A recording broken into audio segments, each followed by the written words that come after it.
Let's go.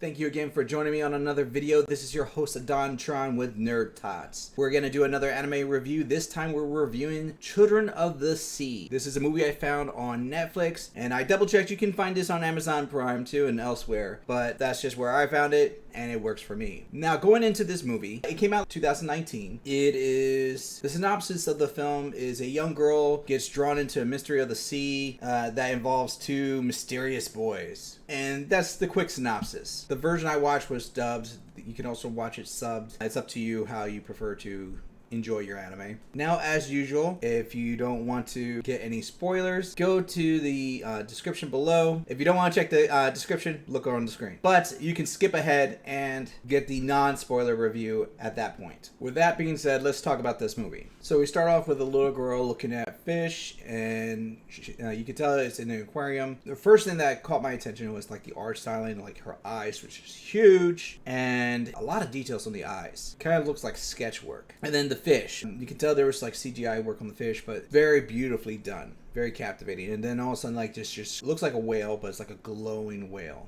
And that's where it cuts off to years later. Looks like the little girl is grown up more. She's not an adult woman. She's more of a teen, preteen, going to school. They explain it's summer break. They're playing like a version of soccer. It's not quite soccer, but they're using their hands. I feel like it may be rugby. It may be rugby. They don't outright say it, but it looks like girls rugby. And she's doing really well. She's really handling herself on the field until one girl trips her, and in retaliation later in the game, she breaks the other girl's nose. So early on, you find out this girl has some anger management issues. They elaborate on that because this is not the first incident. She gets benched from the coach. She, instead of going home, she goes to the aquarium because you can see the signs of this. When she's at her home, there's like just bags of beer cans all over the place. I put together early on that one, if not both her parents, are alcoholics. But we'll get into that later. She heads out to the aquarium. She's looking to get a ticket. One of the workers recognizes her and she's like, "How do you know me?" And the employee says, "I know you because you look like your father and you used to be here all the time." Her father is not, I wouldn't say technicians. He's one of the biologists that work there. They don't really say his position too well. And they basically let her in through the back door. They tell her, "Go find him by the fish tanks. You know where to go." And as she's like searching for him, she runs into one of our other main characters. Now, this little girl's name is called Ruka. And our second main character is Umi, who is this weird little boy that shows up, kind of fun-loving, almost ghost-like. He shows up and disappears at multiple times. And then he just jumps into one of the fish tanks. And he's just swimming there for a while. And it turns out her father knows this boy. And her father explains to her that Umi was found at sea about 10 years ago. And him and his brother, who was named Sura, who were raised by a pack of dugong. Which, in case you don't know, they're like the cousin to the manatee. So they're very similar in that type of shape and look, or similar to sea cows if you don't know what a manatee is. And being raised by those animals, these boys have adapted to live at sea in the water. So their skin is tougher, harder. It also gets difficult for them to live outside the water for prolonged period of times because their skin will get dehydrated, so they have to hydrate themselves constantly. And they're accustomed to the water life. So after a little bit of this description here that's given, Umi meets up with Ruka again to show her what's called the Will o' the Wisp, which is essentially a meteorite occurrence that no one was aware was going to happen, but him and other sea life were familiar with.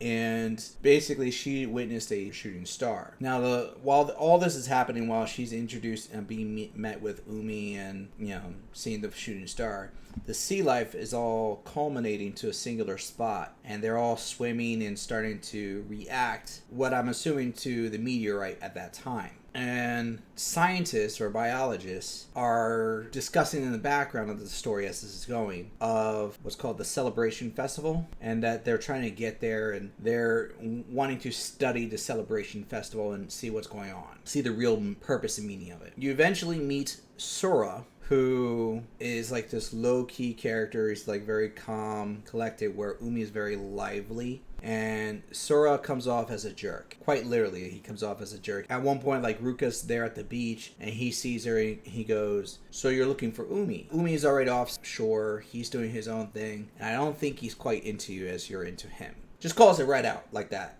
She gets kind of pissed about this, which is a cute scene. But Umi and Sora always talk about, like, do you hear the ocean? Do you hear what that sound is? And they're always referring to it's going to happen soon. Now, as the story goes along, you find out that Sora is running out of time. His body has adapted to the ocean and seems pretty normal, but there are changes that are happening with him that they can't study in science. And scientists believe that he's going to die soon. And that the same thing may happen to Umi.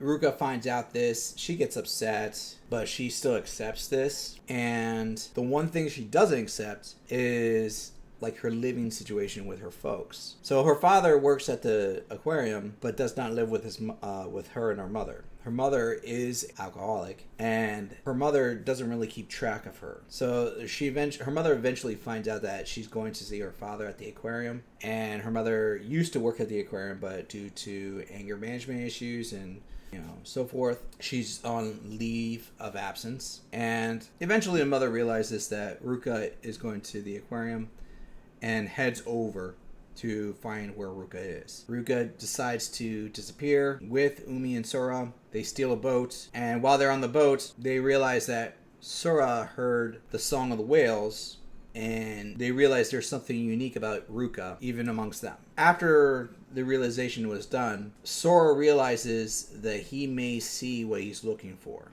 and he jumps into the water and disappears. Umi jumps in after him, but he can't find Sora. Fast forward a little bit, Typhoon comes in, Umi finds Ruka, tells her, "I know where Sora is," and they basically run away together to find Sora, who is elsewhere, like on another island. And when they do find Sora, he's there with another sea explorer who used to work with Ruka's father. That guy recognizes Ruka, calls her father, but while they're waiting for the parents to show up, they're just chilling and staying the night, and he cooks dinner for everybody.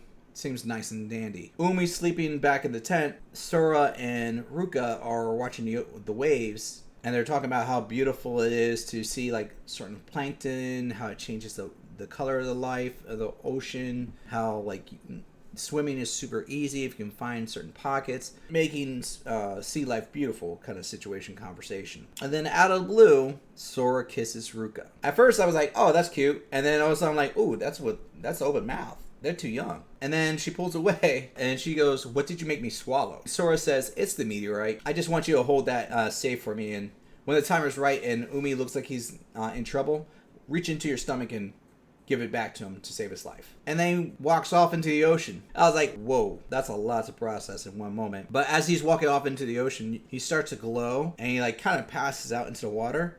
And then, like the meteorite, he shoots off as a beam of light into the water. And Ruka gets visions of him swimming super fast, but then gets swallowed by a whale. I don't know how to process that, but that happened. And then Umi is asleep the entire time. But it fast forwards a couple weeks later, and you see that Umi's not really processing this too well. He's still, like, the fun-loving kid, but he's given up talking. He's no longer talking in English. He's just communicating with the fish, and he's just swimming around. And the celebration festival was supposed to happen is right around the corner. And all of a sudden, Umi meets up with Ruka, and Ruka at that moment is starting to have stomach pains. And he points at the sea where all the animals are starting to congregate, the ocean. And you see the whales are bursting out in, like, areas that they're not supposed to be in, and so forth. So they get out there. They get helped by this old sailor lady. There's no real explanation why she's around there, but she is. As they're out there, another pack of dolphins show up, or fake whales as they call them, and they start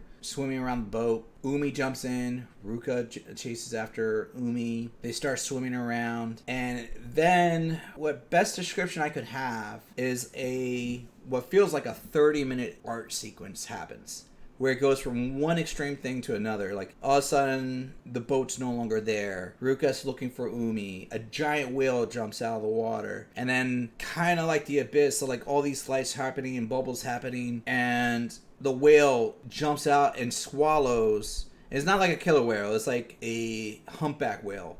But it still swallows Ruka whole, like the giant whale in Pinocchio.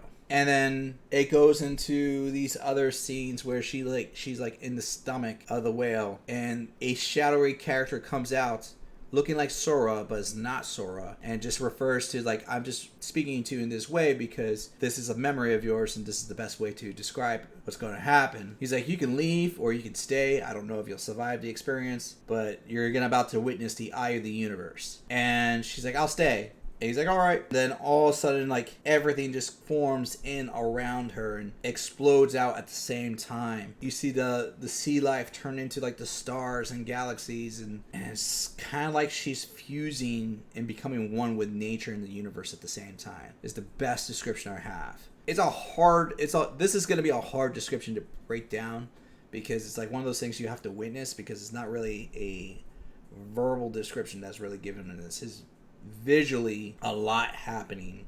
You know what? If you ever seen Princess Mononoke and you see that scene where the elk, like the god of the forest, turns in that day and looks like it's a walking giant that's glowing and is full of the universe and stars. Think of that to the 25th power. Or if you're a Marvel fan, think of Eternity. That's a great example. Eternity. If this is above your head, I'm sorry. Watch the movie. You'll understand when you see it. And then all of a sudden, as all this is happening, Umi shows up and he plunges his hand in her chest to steal the meteorite, and he goes to put it in his mouth. And she stops him, thinking back to what happened to Sora, realizes this is a mistake because he's starting to revert into a child.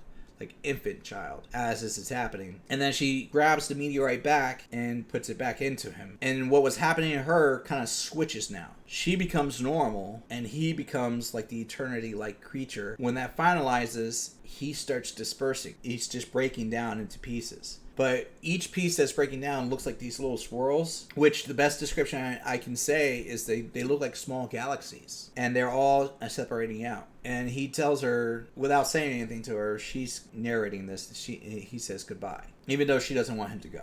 And then she wakes up in the middle of the ocean by herself, being rescued by her parents. Now, there's some other things that happen, but honestly, it's not that relevant. There's no real big closing. The biggest closing that you have to this is at the end, is after the end credits. There's a scene where her mother is having another baby. Apparently, her father and mother decided to fix things between each other and make it work, especially after what happened with Ruka. She's there during the birth, and the doctors offer her to cut the umbilical cord. And when she goes to cut the umbilical cord, she goes, I can feel it. I feel it like I did that day, the connection with the universe. And then she snips the cord. And that's the end of the movie. So, in regards to this, the film definitely falls into the category of a slice of life film, or is coming of age. It will also, in my descriptive, fall into a fantasy film. Kind of made me feel like Abyss and Cocoon rolled in together. I know those are going to be some deep cuts for some people, and for some of you out there, you may not even know what I'm talking about. Those are good live action films. Check them out. They're fun. They're good. But basically, you have a little girl who is captivated by the ocean, sees different things and the beauty of the ocean, meets two young boys who show her there is even more out there than she realized, as well as a supernatural force that connects everything together. That's the best description I can have. As far as the movie goes, it's very artistic, in my opinion. Musical wise, the music didn't really stick with me in any capacity. The art styling was unique. So I could easily tell some of the scenes that were computer graphics, and I liked how they did it with the backgrounds. So when they did stuff like with the fish, with the CGI and the cars, I was okay with that. But how they used it for the motion of the backgrounds, like there's a couple scenes where she's running, and I like this one scene where she's running down the streets of her hometown, but instead of a side view, they're going from a head-on view, and she's cutting corners. All just motioned very nicely for me. That was an excellent scene. The end scene that felt like forever, that was actually very beautiful. The style of it, oddly enough, it made me feel a little bit nostalgic for some of the classic anime films I used to watch, like Robot Carnival. The way they do the eyes and some of the face work and the details almost look like sketches in motion, and that's where I was kind of drawn to that. The concept was cool. I liked that. And the plot went very well for an extended period of time. I did not sit well with the end of it, though. And I think the film could have been shortened down a little bit. It's over an hour and a half long. It could have been shaved down. Going into that, I would say this is a 3 out of 5 NerdTots. It's a solid film. If you are a person that loves sea life and you love the ocean and you enjoy the business in Cocoon, and you want to explore the spiritual aspects of that area, this may actually rank higher for you. I personally didn't connect more with the characters.